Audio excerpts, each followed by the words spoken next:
What's up and welcome back to Bardown Talking Hockey episode number 181, presented by the Barroom Network. It is the home of everything related to the greatest sport in the world, the sport of hockey. My name is Vinny Parisi, and I am still telling myself the New Jersey Devils are going to win the Stanley Cup. And this right here, this is Frankie Mueller, and he is the king of all beans. Frank, what up, what up? What's that you got on right now, VP? What I got on is the single nicest Winter Classic jersey ever created by the National Hockey League. Chicago Blackhawks 2024 Winter Classic jersey. Super pumped about it. It's really nice. It's a really nice jersey. Oh, yeah. Is that a Bedard? It is Bedard. Okay. It is Bedard. You're part of the Bedard fan club now. I'm part of the Bedard fan club now. Hey, we've been on, when Bedard was on Regina, we loved him. And we thought he could go to the Sharks, the Habs, the Blue Jackets, the Ducks, the Blackhawks, obviously. We were going to be a fan of him regardless of where he went. We were going to talk about him a shit ton no matter what. He ended up in our hometown, Chicago Blackhawks.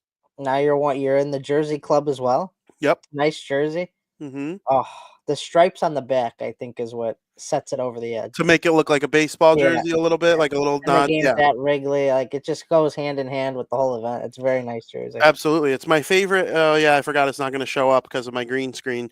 But the Winter Classic logo is perhaps my favorite logo that they've done too. Even though it's at Wrigley Field, I'm not a Cubs guy. But I like how they have like the leaves from the ivy and the brick. The marquee is kind of the main focus of the logo. So really, really cool. Awesome stuff. Love the Winter Classic. And Frank, speaking of the Chicago Blackhawks, we're not really going to divide this show into three periods today. We're just going to go into two segments. We're going to talk about the NHL and the NFL. And as we're kicking off things with the NHL, Frank, couple weeks ago, the Chicago Blackhawks fired, not even a couple weeks ago, but enough where we've had a show since then. But the Blackhawks fired head coach Luke Richardson, and they named Anders Sorensen as the interim head coach. I'll tell you what, Frank. Blackhawks 1-2-1, 1-2-0 since he took over. 1-2-1. No, 1-2-0. Yeah, I'm stupid. But they look better. I think they look more tenacious. And this isn't a slight on Luke Richardson. I do think he'll be a coach in the NHL again one day. I really, really do. Just like I said the same thing about Colleton when he was fired. He wasn't fit. He wasn't a good head coach at the time. There was a lot more for him to learn, gather information-wise as a head coach. Now he's got New Jersey's power play cooking. It's one of the best power plays in the NHL. He did his time in a little bit. I think it was the AHL a little bit. Some stuff in other leagues, worked his way back into the show.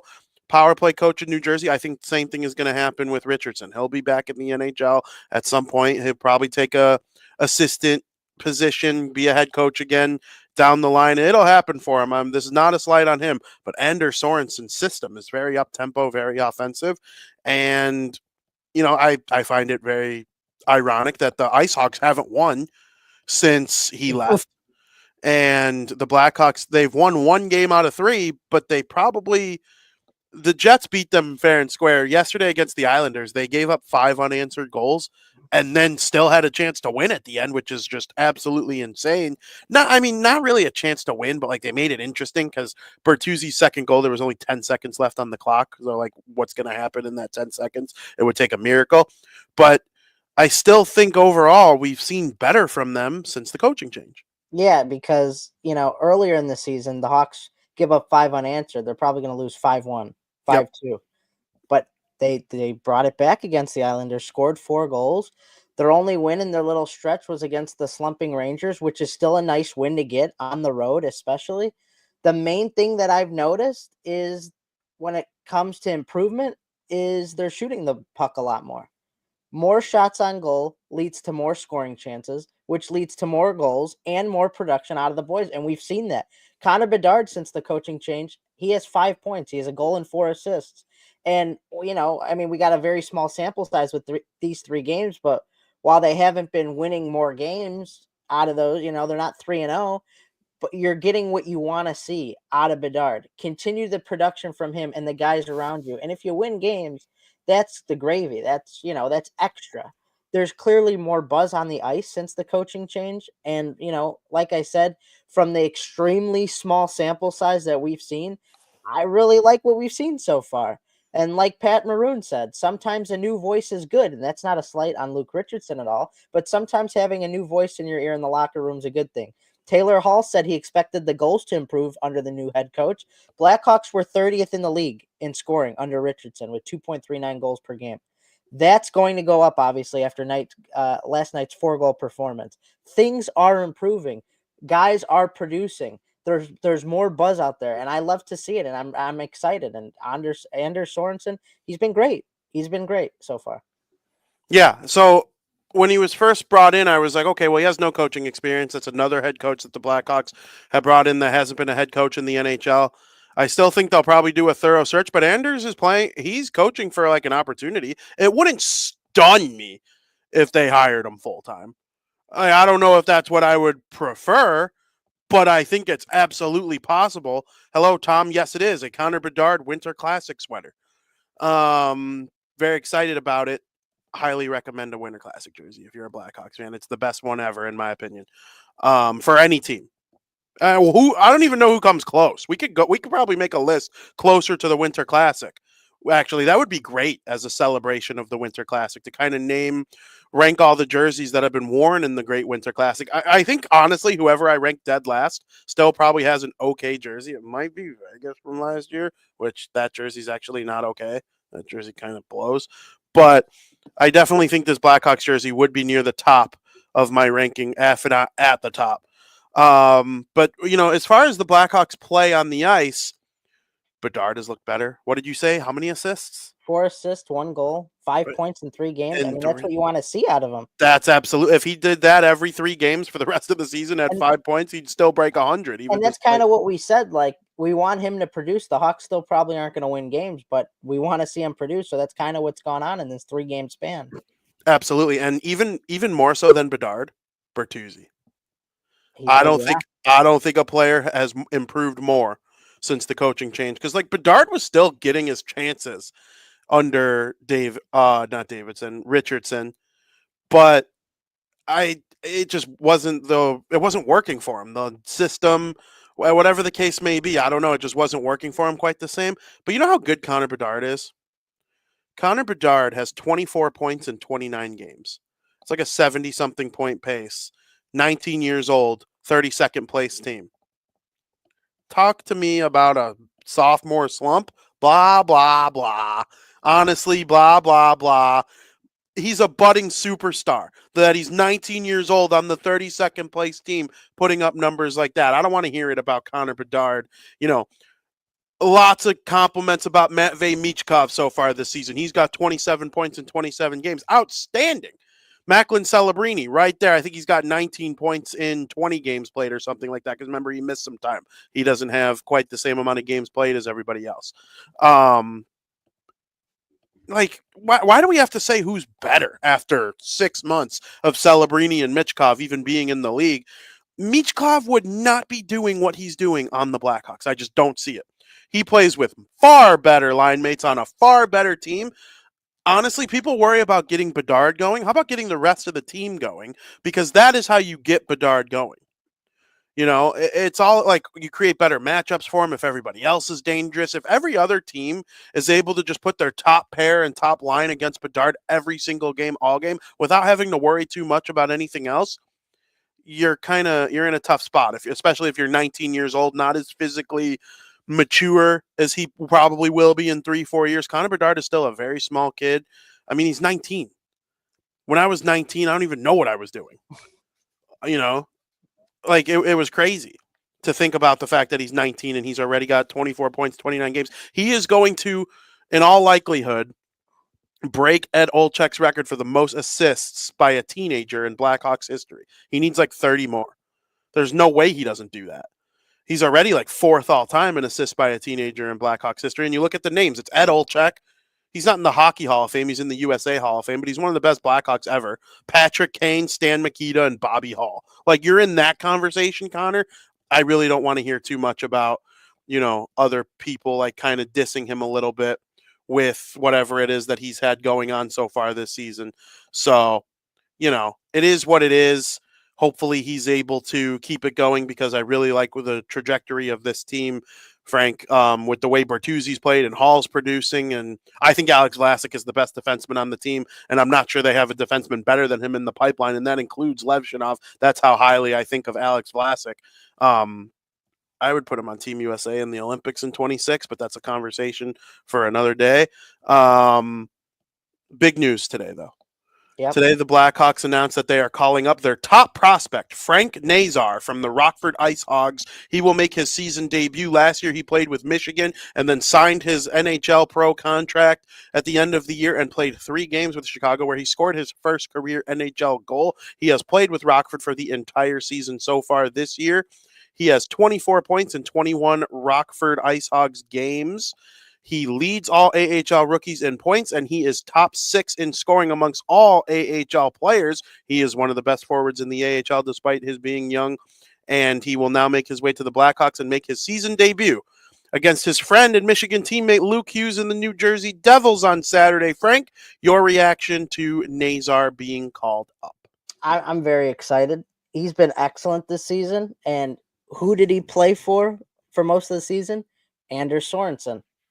Sorensen's going to get the chance to coach him now on an NHL level. Now, obviously, the compete level is different from when you go from the AHL and the NHL. The production he's got down in the AHL and how he played under Sorensen in the AHL may not be as productive in the NHL, but that's because the competition's a little bit better. But nonetheless, he's been great. I'm still very hopeful for Nazar. I think being in Rockford this season was one of the best things he could have done for his young career. He's looked great. I think coming up to this roster now with Sorensen as the head coach is a great move. I think he's going to be very competitive. He's going to boost the boys around him a little bit. I'm very excited. I'm very excited for this to happen, and I can't wait to see how he does.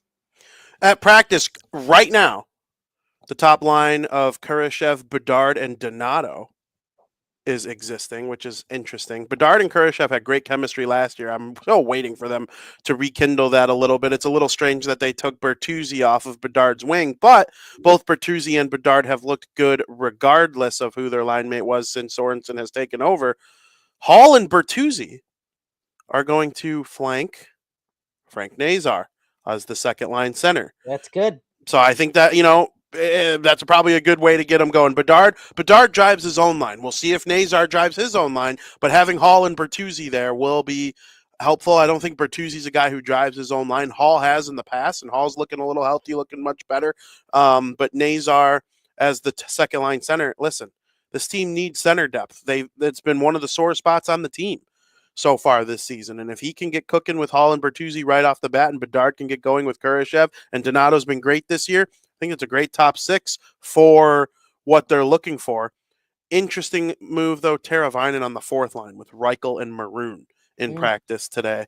But that's kind of divvying up the skill a little bit. I think Foligno and Dickinson, I would marry them to each other on the third line. They were married to each other last year on the third line, and they each, Dickinson, had 20-something goals? Did he come in second on the Hawks in goals behind Bedard? Or did he even tie him for the team lead, actually, now that I think about it? He was good last year. He was outstanding, and he probably should have been. The Blackhawks ended up not having an all-star last year when Bedard got hurt. Devils fans didn't like Brennan Smith either, so don't get on me for that. But, the one who injured Bedard. Mm-hmm. But I would have replaced him with Bedard with Dickinson, but they ended up they went with a better player. But I'm all about getting everybody's fan base into the All-Star game, but because it's just more fun that way. But we'll see how it goes the rest of the year. I like these lines, though. Other than Teravainen being on the fourth line, I would flip Mikheyev and Teravainen. Get Mikheyev on the fourth line with Reichel and Maroon. But how about Reichel, though? Another guy who drafted really high, struggled, started playing really well in the AHL this year, gets the call-up, hasn't been sent back down since. He reminds me of, and we don't speak his name anymore, but a certain Devils fourth liner that got taken off the team due to off-the-ice issues. I'm talking about Michael McLeod. Outside of the horrible off the ice things. McLeod, he didn't really live up to his hype as a draft pick, top 11. I think he was the 11th overall pick. Mm-hmm. But he carved out like this role on the team where he like won faceoffs at an NHL record pace, produced offense here and there enough to be considered like a solid NHL player, and he was so good defensively. If that's Lucas Reichel going forward, Blackhawks win. They don't need him to be, maybe they thought his offensive ceiling was a tad bit higher when they first drafted him, but like, who cares? You have all these other guys that produce offense at a high level or are capable of it. If Reichel carves out this like great career as a top fourth line center, how important was Marcus Kruger to 3 Stanley Cups? I think it was 2 that he won with them. Mm-hmm. How important was he? He's very important. He wasn't an offensive superstar. He scored goals in the clutch. He played well defensively against other teams' top lines as the fourth line center, arguably the 6th or 7th most important forward on the team during that stretch. So, I believe in Lucas Reichel. He'll play for Team Germany in a couple years. That'll be really cool in the Olympics. But They got a lot of good pieces. They really, really do. They really do. They do. If you look at their team, they got a lot of good pieces. And they've lost a lot of 1-goal games this year. And do you know, I don't know if you knew this or saw my tweet, they have scored first in 18 games out of 29. That means 11 times they conceded the first goal, 18 times they scored first. Yeah. For being freaking as puny as they are in the standings right now, I mean, what is their record? Their record is they're 9, 18, and 2. And they've scored first in 18 of those games. You know what that says? A lot of 1-goal losses. That says a lot, though, for the future, I think. If they could do that in the future with a good team, yep. Oh, my God. The standings are going to flip. They're going to be 18, 9, and 2. I think you get through this year. It doesn't matter where you finish in the standings. Honestly, if you finish in the top 5 again, that'd be great. Maybe next year you're in consideration for Gavin McKenna again. I don't know. I'm not going to sit here and like pump out my chest and say they're going to be this great team next year either. But the following year could really, really be something special. If they hit on these drafts, Levshinov comes up. Colton Dock's been playing really well in the AHL. I like Ethan Del Mastro. I thought he was good last year.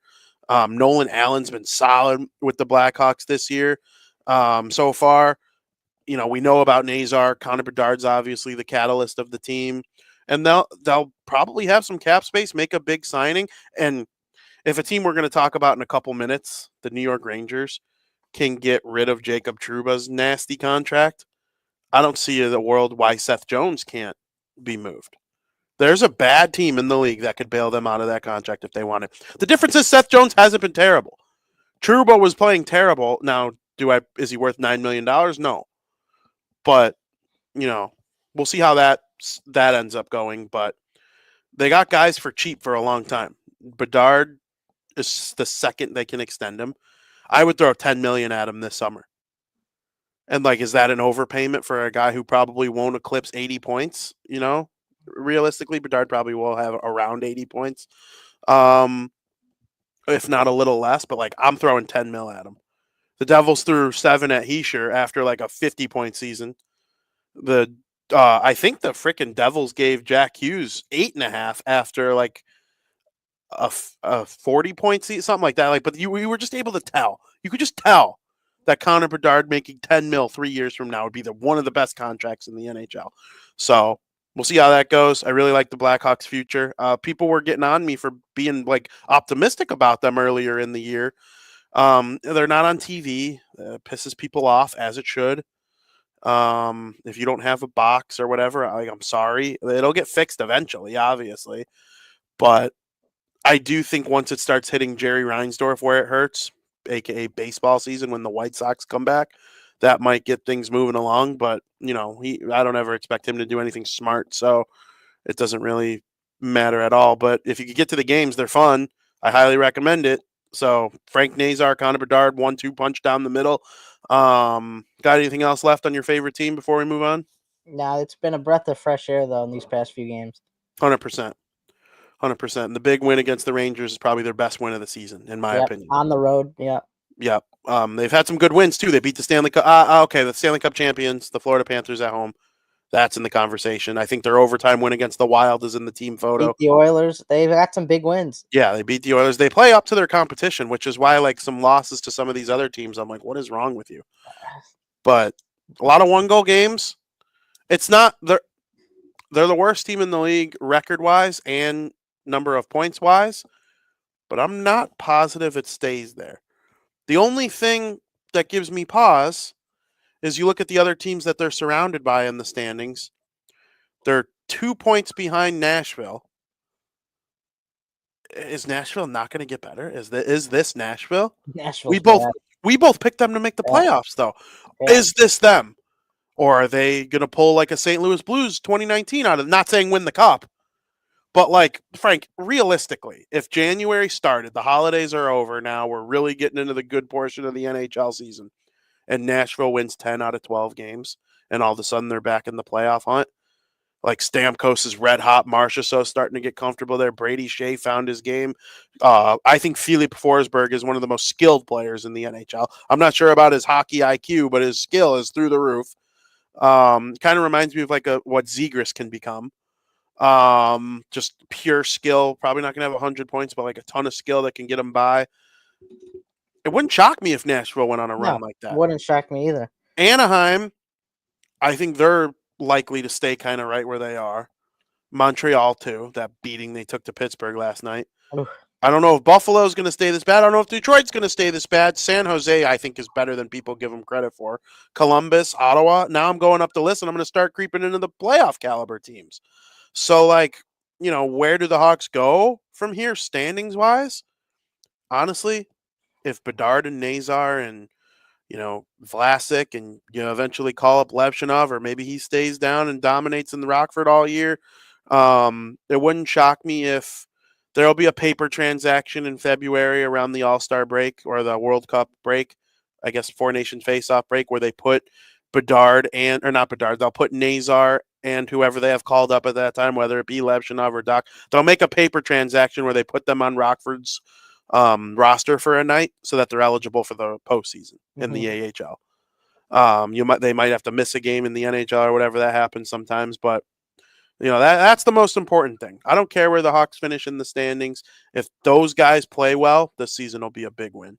And then who knows? Maybe you get lucky and you get a James Higgins who just won't stop being a sick assist machine for Boston College so far this year. That'd be crazy. So, and there's another kid that people are saying might even go one over Higgins. I don't buy it. I never buy it when they say these things. The only one of these things that ever came true was Heischer, and thank God, because Nolan Patrick is out of the league already. But this Porter Matone, he plays for the Mississauga Steelheads in the OHL. And then there are people that love this Matthew Schaefer. He's a defenseman for the Erie Otters. I don't think the Hawks go D again, but one of those other teams that are going to be drafting really high. Those three will be in the conversation. Well, we'll see.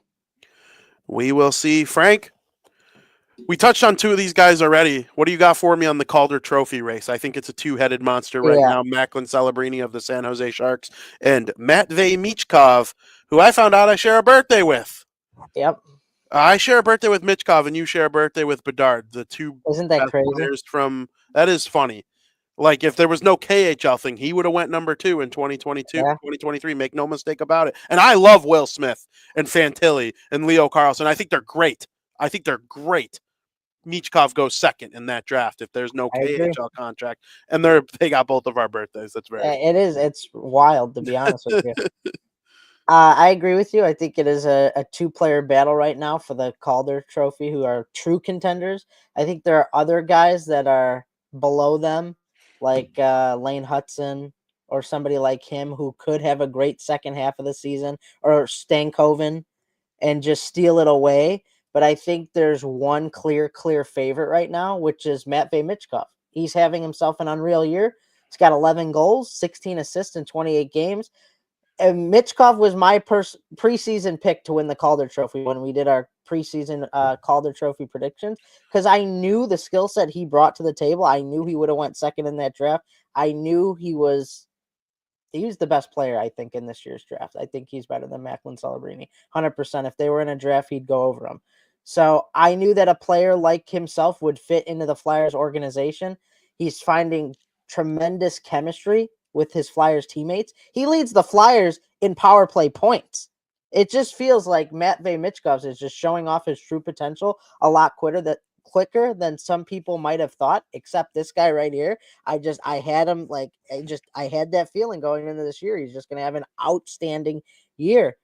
And like I said, Macklin Celebrini and even Lane Hudson, they're still very much in the running. Both guys are having fantastic rookie seasons. Lane Hudson, I believe, was just on a 7-game point streak. Macklin Celebrini's coming off a 2-goal, 3-point night against the St. Louis Blues. Who knows what can happen in the second half of the season? However, when I think of most impactful rookie, along with the production we've seen right now, I think of Matvei Michkov, and I'm sticking with my preseason prediction of him. Very interesting. There's no arguing it. I mean, he's incredible. I got Celebrini. I think Celebrini. I would take him over Michkov, like head over heels. Wow. Yeah. Oh yeah. Because Michkov is outstanding offensively. He reminds me of like Leon Draisaitl early in his career. He will put up so many points. He will be a power play merchant like nobody else in the business. The defensive game is whack. And Draisaitl got good at it. Michkov will too. I believe that. Celebrini is he's like Hischier on crack. Like comes into the league at 18 years old is an already elite defensively. And the fact that he's putting up this number of points is insane. He's going to blow past Hischier's 52 points that he had as a rookie. And Hischier played on a line with the MVP that year. I think the world of Celebrini. He reminds me, he's in that category of guys, Kopitar, Taves, Hischier, Barkov, that was like premier number one centers that are elite in all three zones. I think Bedard will get there defensively, but he's not there yet. But Bedard's offensive ceiling is a little bit better than Celebrini's, I think. But yeah, I think Celebrini, what he's doing on that Sharks team is unbelievable. The 2 goals yesterday, and nobody's going to tell me he didn't do this on purpose. That goal he scored yesterday where he banked it off the diving defender back to himself to put it into the empty net. I believe he did that on purpose. I wholeheartedly believe he did that on purpose. The skill level is unbelievable. Winning the Hobie Baker as a freshman last year was just nuts. And I'm really not all that surprised that he's been that good this year. I think we kind of have that situation where it's a back-to-back year where the number 1 pick wins the Calder Trophy. But Michkov's going to give him a run for his money. It's not a lock. I'm not married to that take at all.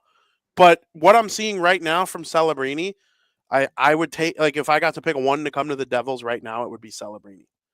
Lane Hudson probably will come in third. There are some other good ones out there. Someone might present themselves in the second half of the season. But yeah, I think the world of Celebrini's game. Wow. Interesting.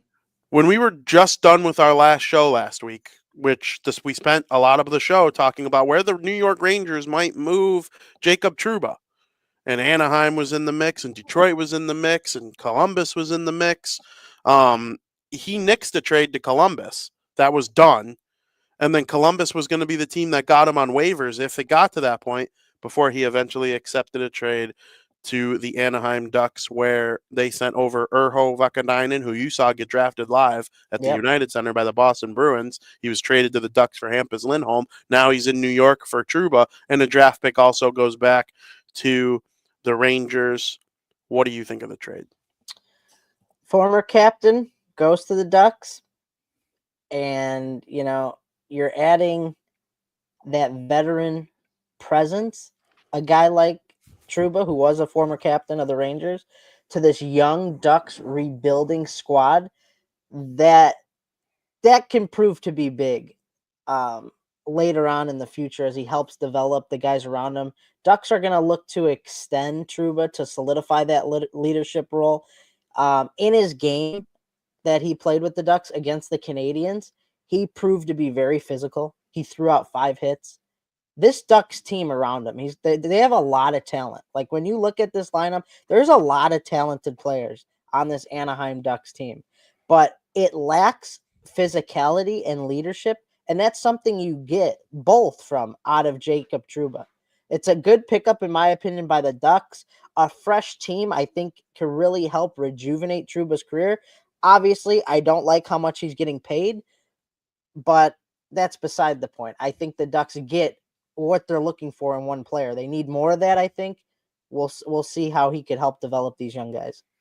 He'll help them with their physicality and leadership, but he's not going to help them win hockey games. I think the Ducks tweaked. I don't understand why they did it. It I makes I like it. I it think they makes need it. it makes no sense to me. They have Gudis already, and they named him their captain last year. Trouba makes $9 million. You're Yeah, that's rough. struggling to develop any of your other forwards and defensemen on the team. Like again, I like the physicality that he'll bring, but they'll lose a game that he takes a penalty late and the power play goal against. Like he was terrible against the Devils in his last game as a New York Ranger. Terrible. They made him look so bad, and now I'm like, he's going to this Anaheim team that's so much worse structurally than the Rangers overall, and like another bad team just bails out the Rangers again. You give them a draft pick and Vakanainen to get rid of Trouba. That just makes the Rangers should have had to give up a player and a pick to get rid of Trouba's contract, not the other way around. I'm dumbfounded by it, honestly. I hate it for Anaheim, and honestly pissed me off when I saw it because I don't think Trouba's that good anymore. He makes way too much money for what he brings to the table. If he were the sixth defenseman on a team making $1 million, fine. But I just don't understand it from the Ducks' point of view. I don't get why they would do that in a season that they're clearly not going to the playoffs. They haven't been a good team in a long time. And I tell you this around draft time every year, bad teams stay bad teams. Why did every team in the top 10 pass on Zeev Buyum? Well, because bad teams stay bad teams. Anaheim's one of them. They're lucky Beckett Seneke is dominating junior hockey right now because he's their only hope because McTavish has gone backwards. Zegras has gone backwards. I like Minchikov, and I like that other defenseman that they have. I'm drawing a blank on his name right now, the young kid. But it's just crazy to me that Anaheim made this trade. And Trouba, I mean, if you're him, why would you choose Anaheim over Columbus? I don't really get the negative connotation. So many people you could just tell have never been to Columbus. I have. It's like a college metropolitan. There's like a lot of fun that could be had in Columbus, and apparently his wife is a resident at one of the big hospitals in New York City, and she's trying to like become a doctor, like a full blown doctor, and so that's why Trouba wanted to stay with the Rangers for as long as he could. Okay, well, newsflash: Columbus is significantly closer to New York than Anaheim. In fact, I don't know if there's a team farther from the Rangers than the Ducks. Maybe the Canucks or Edmonton distance wise, but like Anaheim's in the team photo. It just makes no sense to me from Trouba's standpoint why he chose the Ducks over Columbus. Neither team is going to make the playoffs, but Columbus will be much closer.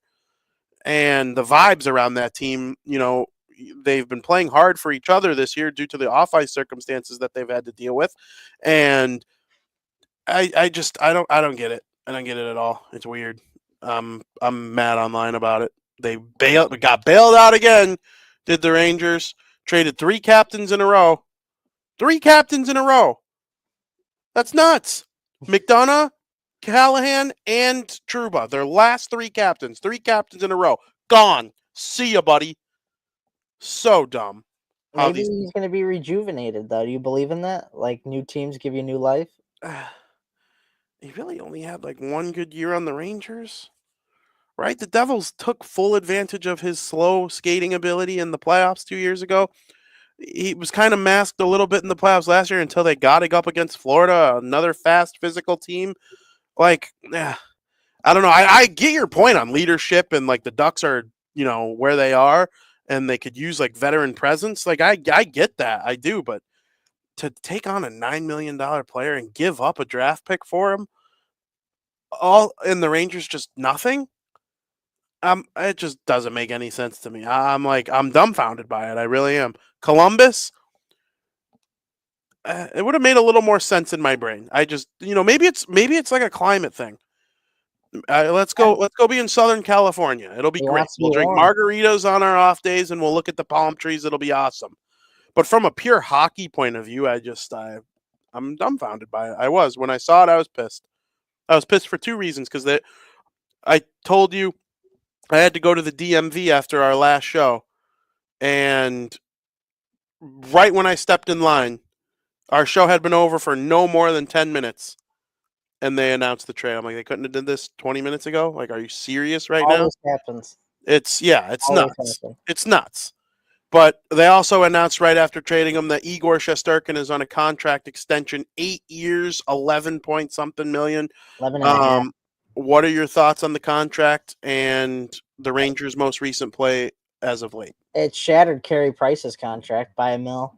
I mean, we all know what Shesterkin can bring to the table. He's a Vezina caliber goaltender.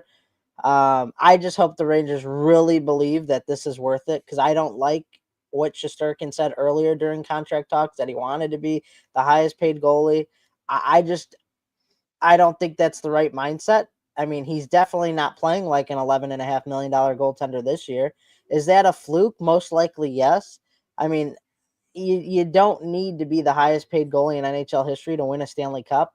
I think the Rangers have more to worry about, like making the postseason first this year. I mean, you could have elite goaltending. The Rangers they had Lundqvist for, the past 2 decades, but you're not going to win a Stanley Cup if you don't have the right pieces around you. I just hope the Rangers really believe that this contract's worth it, because it's crazy. Yeah. I mean, yeah, it's crazy. It's absolutely crazy. I could they win the Stanley Cup with him on that contract? Yeah, they could. Bobrovsky proved it last year.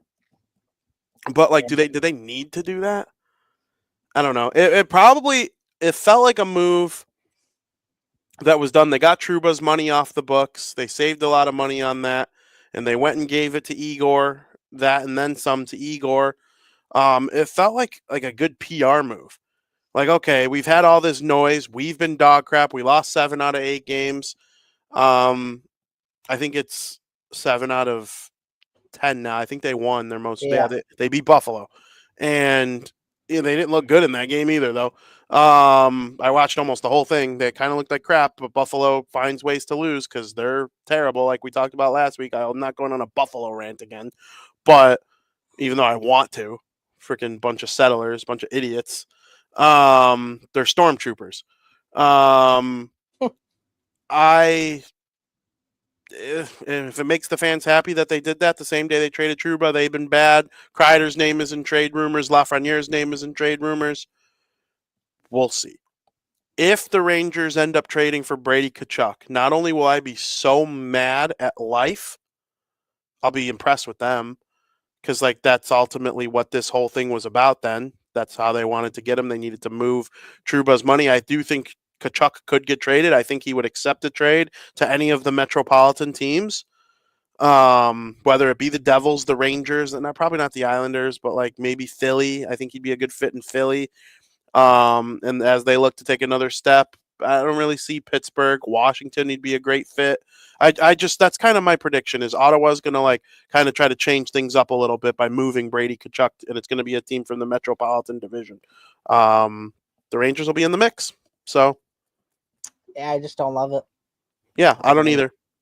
I don't either. Especially since they talked about like 13, 14 mil. Like he wants to be the highest paid Ranger. And then he had like 5 or 6 games in a row where he gave up 4 or more. And he probably panicked. Probably like, shit, I better get this shit signed now. I better just take my 11 mil and run. And he has. He's going to win games for the Rangers. But it's a lot of money for a goalie. It's a lot of money for a goalie. It is. And like he's better than, let's say, Markstrom. But is he markedly better? Is he double better? He hasn't really been this year. No, he hasn't. Has he ever been double better than like a good starting goalie? No, not really. Like Jonathan Quick has been winning games with the Rangers. Like he's been great as their backup, making not $11 million. I mean, he's Jonathan Quick. He's going to the Hall of Fame, but like still, he's older. He kind of slumped at the end in Los Angeles. They wanted him out. Kind of revived his career a little bit in New York. Not revived, but like extended it. He was good on Vegas. Yeah, he got a Stanley Cup ring with Vegas. Yeah, Jonathan Quick is technically a 3-time Stanley Cup champion. That's crazy. Yeah. Well, Frank, in my world as a Devils fan, I hope the Rangers continue to mess up, but we'll see how it goes. I think they'll end up pulling through and they'll be a playoff team. Maybe they're below the playoff line as we speak right now, though. And I want to address Travis's comment. I just want to make sure he doesn't miss the game tomorrow. It's actually tomorrow afternoon, Travis, that the New Jersey Devils take on the Chicago Blackhawks. It's at noon Central Time, 1 Eastern Time. So make sure you don't miss that game thinking it's tomorrow night rather than tomorrow during the day. Frank, the top 10 NFL teams, according to us, we're going to get into that right now. And I think we're going to do it a little bit differently this week. I think it takes away from each of our lists maybe sometimes, which we'll go back to the old way next time. But I want to try it this week where you run through your list just 10-1. 10-1. Just go through and say, give every team and why. All right, it's going to be a lot of talking, VP. It's going to be a lot of talking. You could do it like quickly, but like just run through it quickly. All right. You want me to go first? Yep. All right. Number 10, I got the Los Angeles Rams. Let's not forget, the Los Angeles Rams won a Super Bowl in 2022. They have the quarterback to do it again. They have the coach to do it again. And most importantly, they have the weapons to do it again. They are in the hunt for the postseason right now at 8-6. They've won 4 out of their last 5 games. Their only loss during that stretch was to the Eagles. They beat the Bills, scored 44 points against them. They came out this week, last night, and beat the 49ers on the road, and they didn't let that big Bills win get to their head. They responded with another dominant win. They are right in the thick of things to make a postseason appearance, and we know what this team is capable of heading into the postseason. Number 9, I got the Los Angeles Chargers. The Chargers have to be very grateful that Jim Harbaugh decided to come and coach the Chargers. That's really what this team was missing last season. Justin Herbert's a great quarterback. They have a defense that has given up an NFL best 207 points against. That's the best in the NFL by a whopping 27 points. This team's very fun, and they nearly knocked off the Kansas City Chiefs. Just one flaw I see with the Chargers is that their offensive line is going to be gobbled up by some playoff teams if they make it that far. They gave up 5 sacks to the Falcons a couple weeks ago, which was only a team that had 10 coming in. That's something that needs to be fixed. 8, I got the Green Bay Packers. Jordan Love's biggest problem this year has been turning the ball over. Jordan Love has not thrown an interception in 3 straight games. During that stretch, the Packers have come up with some pretty dominating wins and almost dethroned the kings of the NFC North. This Packers offense looks great when it's on the field. The problem is they cannot find ways to beat some of the top teams in the NFL. I don't know how far I could trust them going into the postseason, but nonetheless, Packers at 8. Number 7, Baltimore Ravens. The Ravens bye came at the perfect time. They've hit their fair share of rough patches throughout the season. But when it all boils down to it and the postseason arrives, I'm going to favor Lamar in most matchups. I mean, let's be honest. Despite the season the Ravens are having and the fact that they haven't looked great lately, they've been a team. They have a team to be Super Bowl contenders. Derrick Henry is still one of the best running backs in the NFL. Lamar Jackson is still dynamic, and this team can never be counted out of a big postseason run. I got the Ravens at 7. Number 6, I got the Minnesota Vikings. Great season for the Vikings, 11-2. A season no one could have predicted for the Vikings. Most people predicted them to be dead last in the NFC North. They had a very impressive outing against the Falcons a couple weeks ago. Last week, sorry. A 21-point victory against any team is very impressive. The only problem I have with this team is that I look at some of the other playoff teams, and I don't think the Vikings could win a playoff game. I really don't. I think they're going to choke in the postseason. When it comes to one and done in the postseason, I see a lot of teams with experience in the big games where the Vikings fall short. There are a lot of the teams around them I like more. However, I just can't ignore their dominant performance and their 11-2 record. Vikings at 6. Number 5, I got the Pittsburgh Steelers. The Steelers have built a good resume up to this point in the season. Besides their little hiccup to the Browns that they had earlier in the season, they've gotten it done in their division matchups. The Steelers have one of the best defenses in the NFL. They've allowed only 238 points against, which is 5th best in the league. This offense has seen a boost with Russell Wilson coming here, and Mike Tomlin continues to be great. The Steelers team can be a sleeper that most teams are overlooking. Steelers at 5. Number 4, Philadelphia Eagles. The Eagles started out 2-2. And no one was afraid of the Eagles, even after a few wins at 5-2, 6-2. No one was afraid of the Eagles. No one really, believed in them. Now I really think they have all the tools they need to make it to the Super Bowl. I was asked the other day who I thought was going to the Super Bowl from the NFC. And from what I've seen, I think the Eagles are going to make it out of the NFC. I think they have the defense to do it. And I think they have what it takes to take down the Lions. Saquon Barkley couldn't be having a better season if he tried. I think teams need to start worrying about the Philadelphia Eagles. I think the Eagles have all the tools that they have to make it to the Super Bowl. Number 3, got the Kansas City Chiefs. I just don't know what to say anymore about the Kansas City Chiefs. Everything that can go their way will go their way. That doinked in field goal against the Chargers, that doesn't go in if it's any other team in the NFL. But because it was the Chiefs, it doinks in. No matter what, Andy Reid knows how to coach games to the point where the Chiefs get the final possession of the game. And if the Chiefs get the final possession in a one-score game, they're virtually impossible to beat given their mastermind brain of Patrick Mahomes. He just doesn't turn the ball over in that final drive. He's just always on his game. The only team to beat the Chiefs this season was the Bills, who made sure that they had the final possession by going for it on 4th down instead of kicking a field goal. Kansas City Chiefs at 3. Number 2, I got the Buffalo Bills. Bills had a little hiccup against the Los Angeles Rams, who are currently playing for their life right now. I think the Bills' letdown against the Rams were due to a couple of reasons. One, the Rams had more to play for. The Bills have already clinched the division, a playoff berth. Yeah, they want the bye in the number 1 seed. It's probably not going to happen now. Second, I think the Bills were looking ahead on their schedule for the Bills-Lions games. I think that's going to be one of the biggest games of the season, and I can imagine that whoever pulls out the win is going to be number 1 on the power rankings for potentially the remainder of the season. I got the Bills at 2. Which leads me to the Detroit Lions at number 1. The Lions have been beaten, battered with injuries, but they still managed to get back-to-back wins over division opponents. They look good. Their offense is cooking. Their biggest test of the season is coming this week against the Buffalo Bills. If the Lions can beat the Bills, they're looking at basically clinching a bye in the number 1 seed in the NFC, barring obviously any upsets the rest of the way. But they're good. They've proved it. They've only got 1 loss. I'm excited for this matchup against the Bills. That'll truly determine who I think is number 1 on the power rankings. Very good, Frank. We have a lot of the same. I'm pretty sure we actually have every team the same. So I'm going to get into mine with my explanation. Our theories on some of these teams are a little bit different, though. At number 10, I have the Los Angeles Rams as well. The Los Angeles Rams are now 8-6. Now, I had the Rams if you read my stuff on USA Today, I had the Rams at 15.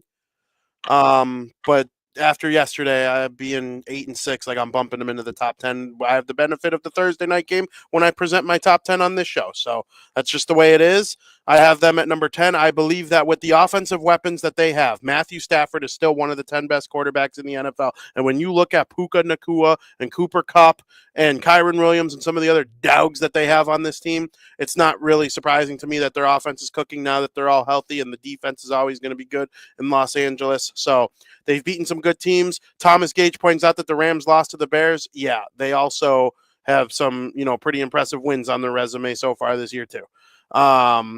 So I think that they have a chance to go on and really make a push to not only make the playoffs, but be dangerous in the playoffs. Rams at 10. At number 9, I have the other Los Angeles team, the Los Angeles Chargers. They've been real good lately.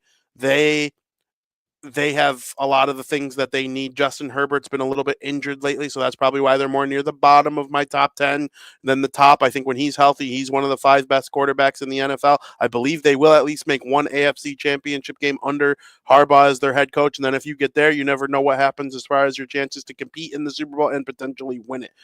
Their offense has playmakers. They've been developing some of the younger guys really well. And I like the makeup of the team with Harbaugh leading the way. Chargers at 9.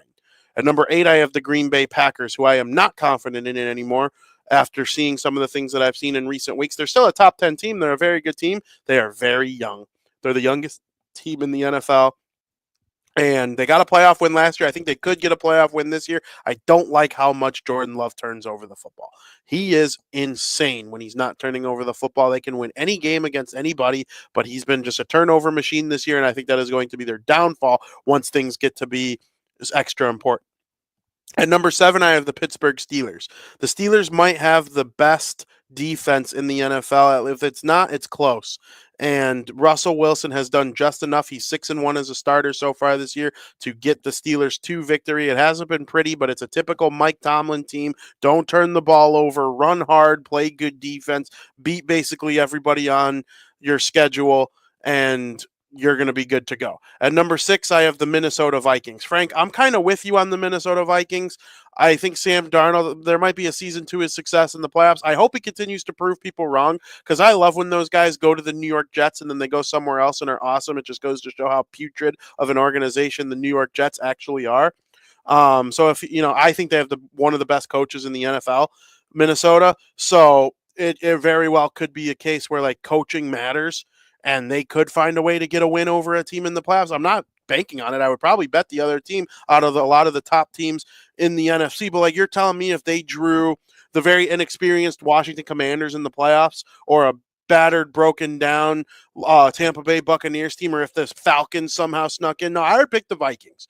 But once they play some of these other top teams that I'm going to name ahead of them in the NFC, I might end up picking them instead. But I see your point. They're one of those teams where like I need to see a little more from them. Being 11-2, the fact that the Bears probably should have beaten them, the Bears beating teams or almost beating teams is not indicative. The Bears probably should have their record flipped if anybody else was their head coach. Like they probably call a timeout in certain situations here, or don't get a field goal blocked here if they have a different head coach. The Bears aren't the worst team in the NFL, and it's not close. I don't even think they're bottom 5. I think I ranked them 26, which would mean they're like the 7th worst team in the NFL. And like they'd be much higher if they had a better head coach coming into the season. And Caleb Williams is really, really good. He's arguably having the best quarterback season a Bears quarterback has ever had. So losing to them or having a close game to them, it's not indicative of things. But the Vikings, I have my pause on them, but I have them at 6. I think they'll be respectable most of the rest of the way. At number 5, I have the Baltimore Ravens, another purple team. Lamar Jackson and Derrick Henry provide one of the best running offenses in the entire NFL, and I think that is going to continue for the balance of the season. It's them and the other 2 teams from the AFC that I'm going to name eventually here in a couple seconds, as I think one of those 3 teams gets to the Super Bowl from the AFC.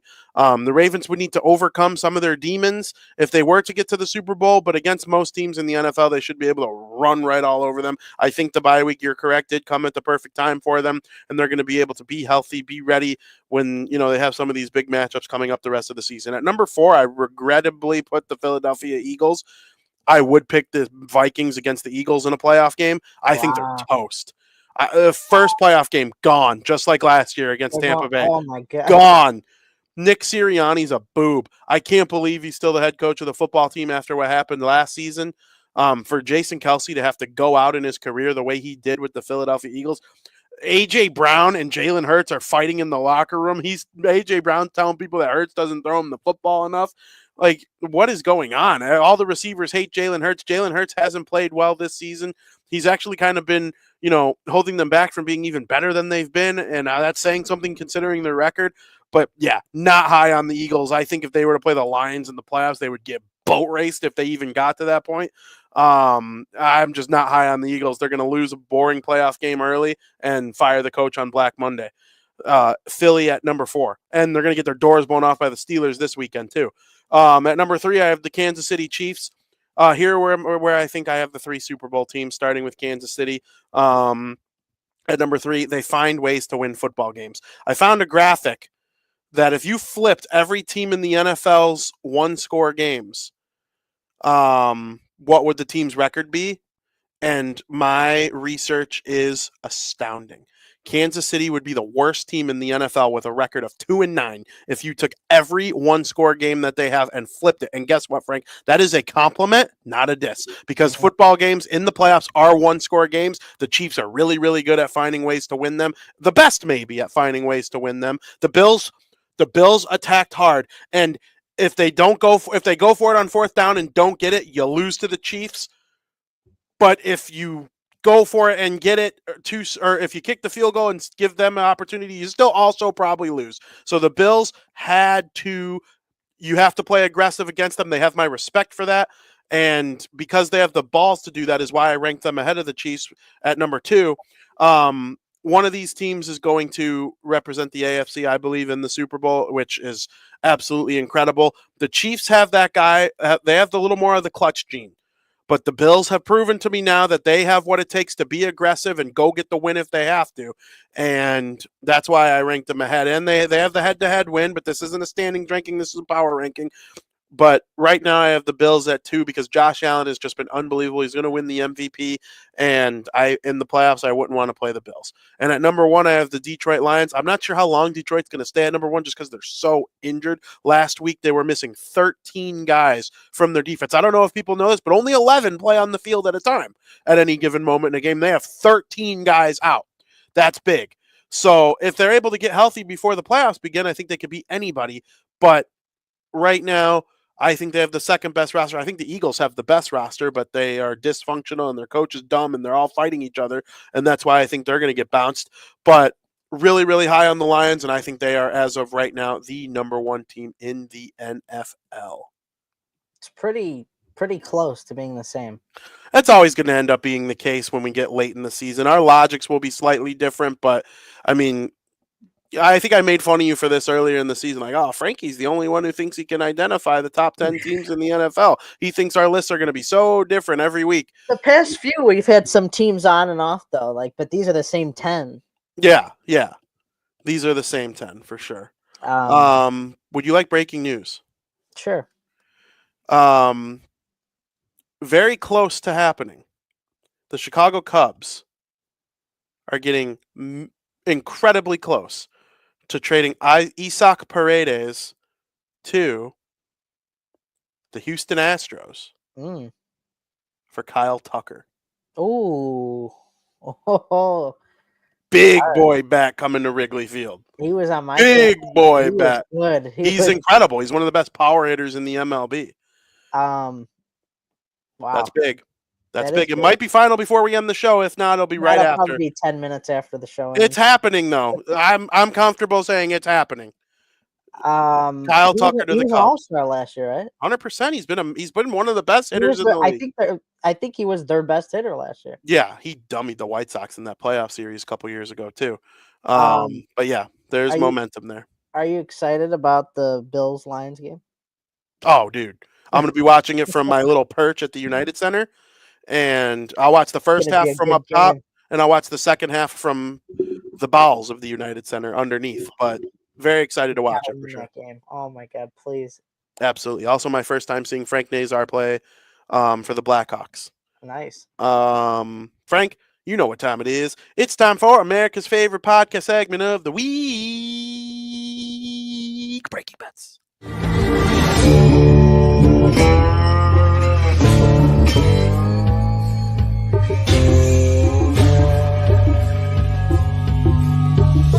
Where's my money, bitch? Frank, the floor is yours.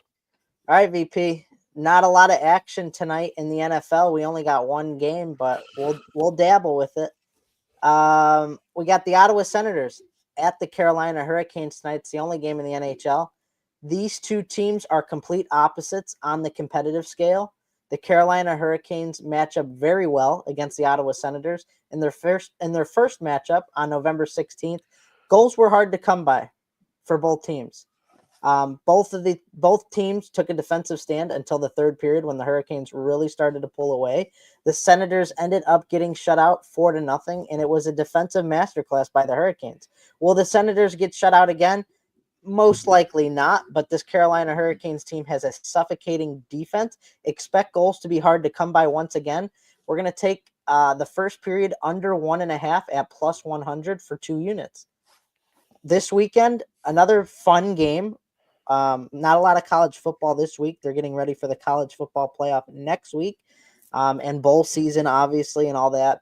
This week we got the Navy and Army game. I look forward to this. I think it's always a game I look forward to. I think it's a cool that this takes place every year. It's a nice tradition that I hope continues forever.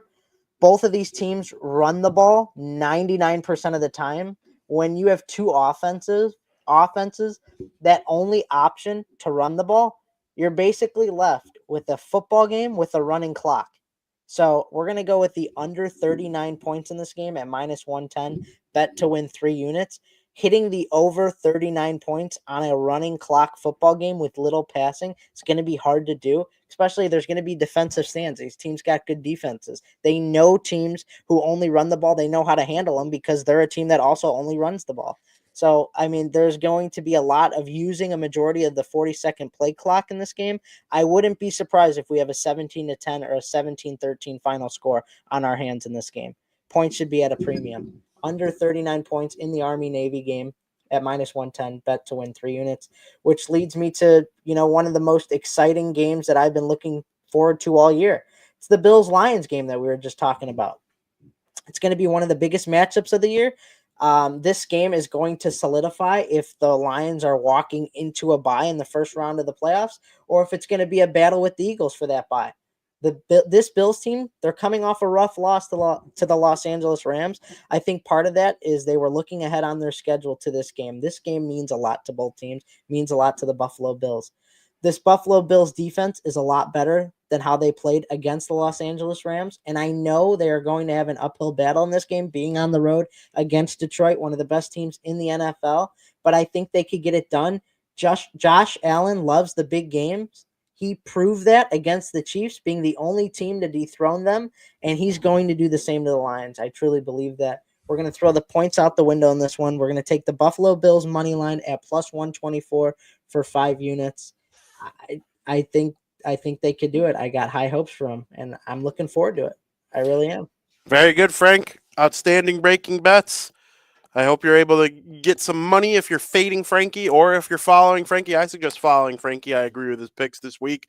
He's going to get it done. He's over 50% finally. Freaking it's been like 3 weeks now. Yeah, but you get it done right in time for December, right at the end of the year. Best time when you got college football playoffs, premium NFL games. There ain't a better time than now. That's true. That's true. Thank you to all fans watching on YouTube, Facebook, wherever it is you watch us. If you're just tuning in right now and you want to catch the rest of the show, go to Apple, go to Spotify. You can play it back on YouTube, you can play it back on Twitter, Facebook, wherever it is. We thank you very much for watching. There's a ton of hockey this weekend. Make sure you watch all of it. There's some great games this weekend, both in the NHL. You got your Chicago Blackhawks taking on my New Jersey Devils in what should be a very fun game for all of us. There's even some really, really good college hockey coming this weekend. First of all, you got Denver playing against Colorado College. That's obviously a big Colorado rivalry. Some fire jerseys going up in that game too. You got this. I can't do it with my background. But the Denver and Colorado are both wearing some sick jerseys. And then you got some big games coming up with the Big Ten. Minnesota's hosting Michigan State. Minnesota has yet to lose in conference play. 8-0-0. They're 15-2-1 on the season as a whole. Against Michigan State, they've only lost one conference game. They're 5-1-0, 12-2-0 as a whole. And two of the top, number 1 versus number 2 this week. It's a really, really good slate of games in all of hockey, so make sure you're tuning in. If you're at the United Center on Sunday, say hello against the New York Islanders. For Frank Mueller, my name is Vinny Parisi. Thank you for always tuning in on the Barroom Network. And as always, thank you for listening.